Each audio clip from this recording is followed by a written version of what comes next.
Welcome to Just a Minute.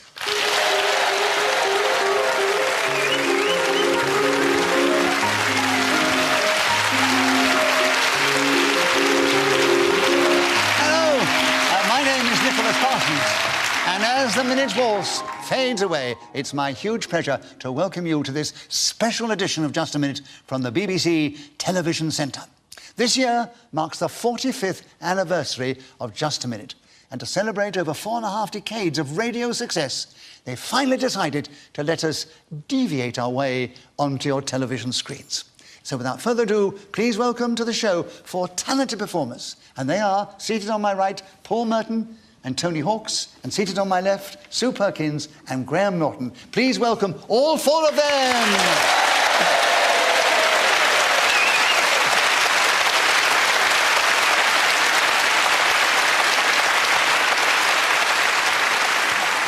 I ask each player in turn to speak on a subject that I give them, and they will try and do that without hesitation, repetition, or deviation. And the other 3 can challenge whenever they wish, and if I uphold their challenge, they gain a point.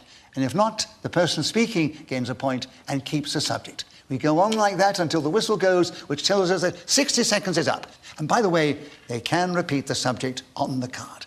Graham, would you take the first subject? Yes. Right. Oh, it's a really topical subject, really, in view of what I've been talking to you about. It's my 45th birthday. So will you tell us something about that? I thought that would get a reaction, actually. They can't believe I am 45. The show is 45, but you're not, Graham. So, my 45th birthday... Let's not get on the subject of ages. Especially with me around.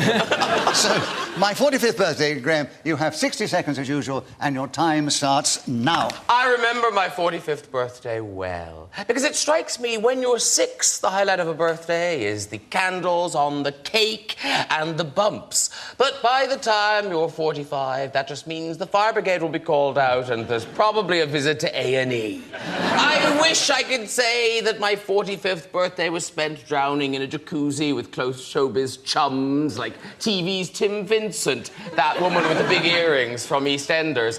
But no, it was... Sue, you've challenged. Deviation. I don't think Tim Vincent is that woman from EastEnders with the big earrings. At least, I mean, he may well have, I don't know, deviated subsequently. It was a list. It was a list. The comma was not apparent, Graham. No, I think what Graham was doing, he was actually sort of saying that he's got more than one friend. He was being very cocky, in fact. Yeah. Sue, I'm going to give you the benefit of the doubt. Oh, I love it. Which means you have a point for a correct challenge. You take over the subject. There are 30 seconds still left, and your time starts now. My 45th birthday is so... Graham. Surely not, Sue. I wasn't... It's very... There was no one going. Oh, no, surely not. No one going. You can't remember. Well, I mean, she may well be about to talk about the future of Yes. I mean, Oh, yes. She may be about to say is coming up in 8 years' time. I know, but I didn't want to hear 15! Well, let's not get Graham. stupid about it. I mean, you know. Graham, what I'll do is give you a bonus point for chivalry. Why, thank you. But Sue was interrupted, so she gets a point for that. She keeps the subject. There are 28 seconds still available. My 45th birthday starting now. My 45th birthday is so far away in time that worlds may rise and fall, civilization... Paul's Well, challenge. surely you can remember it. It can't have been that long ago. She said it's in the midst of time. Yeah, Future! Oh, I didn't make that clear. Can I just say you're looking lovely tonight? Point for chivalry. that's it. All right, give you a point for chivalry and leave it with Sue. It's easy as that. OK, fair enough. Right, OK. All right, Sue, they decide they're all going to be chivalrous. You keep the subject, and you have 24 seconds. My 45th birthday starting now. I'm 32 plus VAT, so for me it's a long time away. But I look forward to the invitation from Graham, where I can share showbiz fun and jollity in a filled jacuzzi stuffed with Tim Vincent and that bird off EastEnders with the enormous earring. He may or may not be the same person. Who can possibly tell? Paul, you challenge. Oh, do we have repetition of person? Yes. And you've got in with 7 seconds to go, and your time starts now. I can well remember the guest list at my 45th birthday. In fact, when I look around the audience now, I can see several familiar faces who were there.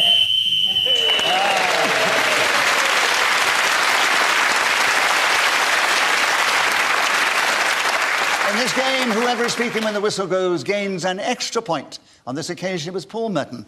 So, Paul, you're in the lead at the end of the first round. Lovely. It's not surprising, because very few points have been scored. Anyway, let's move on. Let's take the next subject. And, Sue, we'd like you to take the next one. Oh, God, it's embarrassing now when I tell you what it is. The worst smell in the world. Sue, will you try and tell us something about that subject in this game, starting now? A Northern Line tube carriage at the height of summer. A sweltering afternoon at rush hour, with head embedded in moist armpit of a commuter, with the heady fug of crotch and tobacco emanating from the seats below. What could... She's still talking about her 45th birthday party.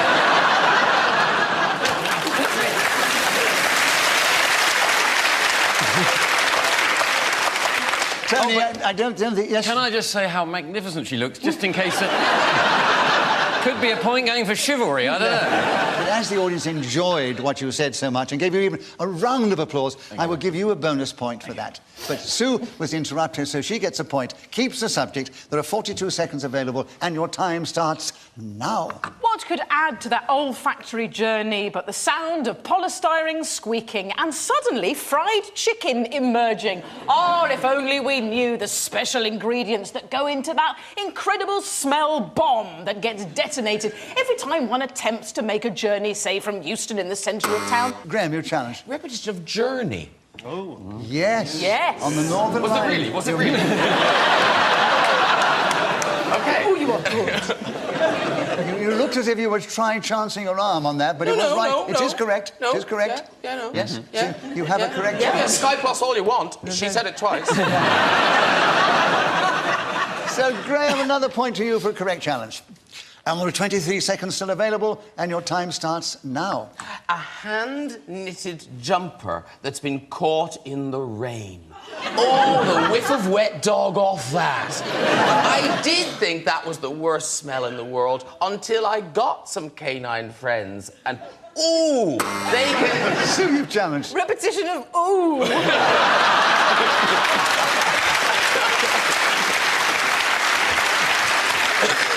No, let's be fair, Sue. I mean, that ooh was a long one. Different spelling, 5 O's in the first Yeah, one, there's probably 9 in the second one. Yeah. What Tony said. Yeah, what Tony said, yeah. No. So I gave you the benefit of the doubt last time. Graham gets the benefit of the doubt now. All right, Keeps okay. the subject. Another point to you, Graham. 8 seconds still available, starting now. Pet owners will know all too well the fearsome woof woof fart.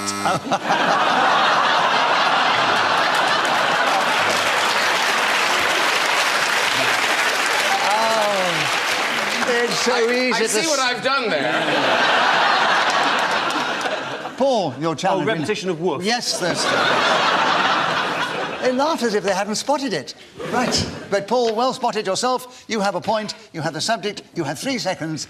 And your time starts now. Rotting flesh and sewage, so a zombie with diarrhoea for me would be the worst smell in the world.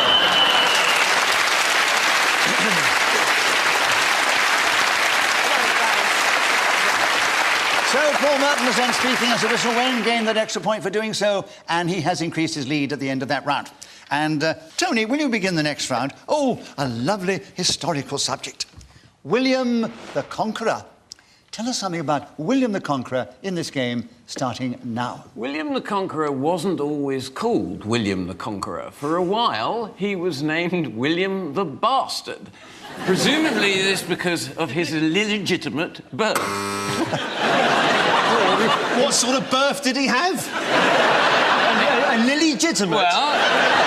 What's that with genuine flowers? Yeah, What happens there? His mother was Lily. Yes, and his father legitimate. Oh, I see. I withdraw my challenge. Yeah. A load of nonsense. She married Mr. Legitimate. A legitimate birth, obvious. Yeah. Tony, it was what we interpret as hesitation, Yes. because you did stumble over the words. So, Paul, another point to you, and you have 48 seconds. You tell us something about William the Conqueror, starting now. I know nothing about William the Conqueror. Deviation. Why? Because he doesn't know anything about William the Conqueror. But the point is, in this game, whether you know anything about the subject or not, you've still got to try and keep going without hesitation, repetition, or deviation. So it doesn't matter. Oh, OK. It doesn't matter. He doesn't know. It's up to him to try and bluff. I'm certainly looking forward to the next minute. Though. Exactly. So, Paul, you've got another point. Yes. And you have 48 seconds. William the Conqueror, starting now. From William's early childhood, people could... Tony, you challenged. I don't believe him. No. He doesn't know anything. I'm not I haven't said accepting it. anything yet. He hasn't established He obviously had anything an yet, early childhood. He wasn't born middle-aged. Like some of us. Yeah. You know what I mean? No, I think you justified the fact that it was an incorrect challenge, Yeah, Paul. all right. Another point to you, 46 seconds, starting now. William the Conqueror strode into his mother's house and demanded... Sue, you've challenged. Is he still young? Because striding, I mean, it's fun, you know, it's an emphatic thing for a toddler to do. I'm just not buying it. I'm just not buying it, Nicholas. I think toddlers sometimes I'm also strike. trying to get Paul the maximum amount of points for knowing nothing about William the Conqueror. I'm doing better on this subject. I know nothing about it than any subject I've had all day. So you've got another point for an incorrect challenge, Oh, good. Paul. And 43 seconds, starting now. Everybody in the neighbourhood hated William the Conqueror. They despised the fact he used to go off conquering and not send his mummy. Poor mother wouldn't send her... Graham challenged. Repetition of mommy. Yes, but I said mother before. And then I said mother after you buzzed. Okay. You said Well, mummy... the good thing, I've given you a point. I just want to, that was my main aim. Yeah. So, Paul, you've got another point. You're increasing your lead. You've still got 35 seconds. How many seconds? 35 seconds. To talk about something about which you know nothing. Yeah. Time starting now. I've got a cat called William the Conqueror, and he's a lovely little creature. He's part moggy, and another part of him, that's two parts. right. Hey! No more. Sue, you challenge first. Repetition of part. Yes. Yeah, absolutely. Repetition Well of part. So, Sue, you have the subject now. William the Conqueror. Tell us something about it. 30 seconds to go, starting now. William the Conqueror was a Duke of Normandy, got bored and thought, I'll have a bit of England. Harold was ruling it at the time, dubious lineage, but the problem was Edward the Confessor hadn't got any kids. So he She knows too much about William.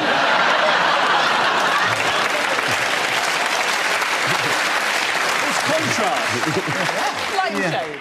Tony, this happened before. You made a joke and you got a round of applause. I always inclined to give bonus points for that. So that you're winning on bonus points. Thank you very much. And so you were interrupted, Sue, so you get another point for that. And there are 20 seconds still available. William the Conqueror, starting now. William the Conqueror toddles over to the UK and ends up in Hastings. Lovely seaside resort. But he aims to go to battle because it's the best place for a fight, in that it doesn't need to be renamed. That's the annoying thing about locations. You have a massive fight there, and then...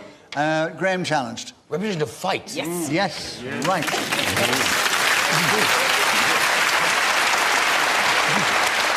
Graham, it was a correct challenge. And you've got in with 3 seconds to go. William the Conqueror, with you, Graham, starting now. Looking at this erudite audience, I realise I mustn't bore you with the details.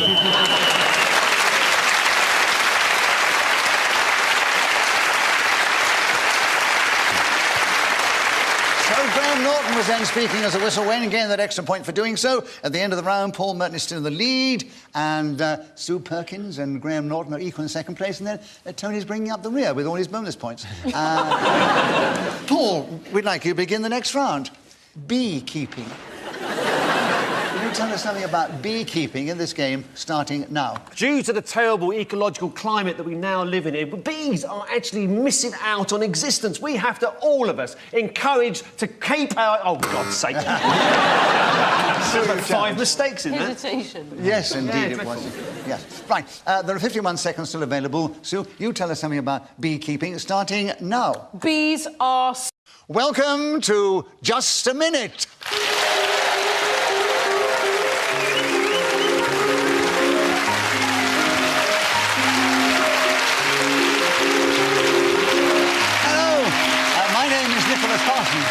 And as the minute waltz fades away, it's my huge pleasure to welcome you to this special edition of Just a Minute from the BBC Television Centre.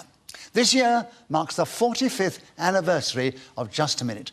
And to celebrate over 4.5 decades of radio success, they finally decided to let us deviate our way onto your television screens. So without further ado, please welcome to the show 4 talented performers. And they are, seated on my right, Paul Merton and Tony Hawks, and seated on my left, Sue Perkins and Graham Norton. Please welcome all 4 of them.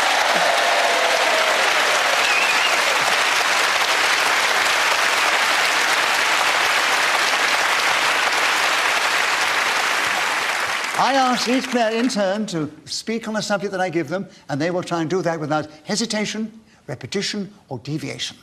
And the other 3 can challenge whenever they wish, and if I uphold their challenge, they gain a point.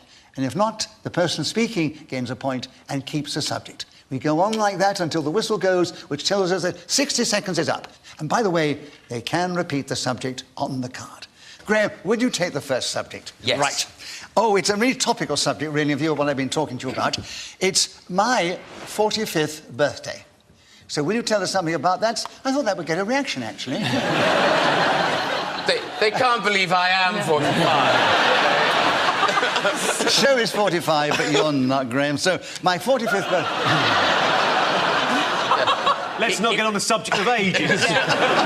Especially with me around.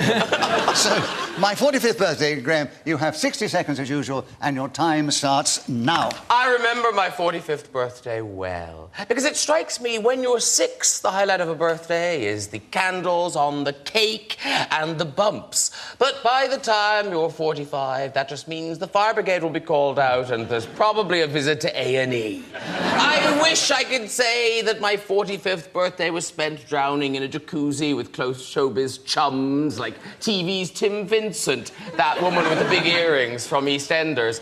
But no, it was... Sue, you've challenged. Deviation. I don't think Tim Vincent is that woman from EastEnders with the big earrings.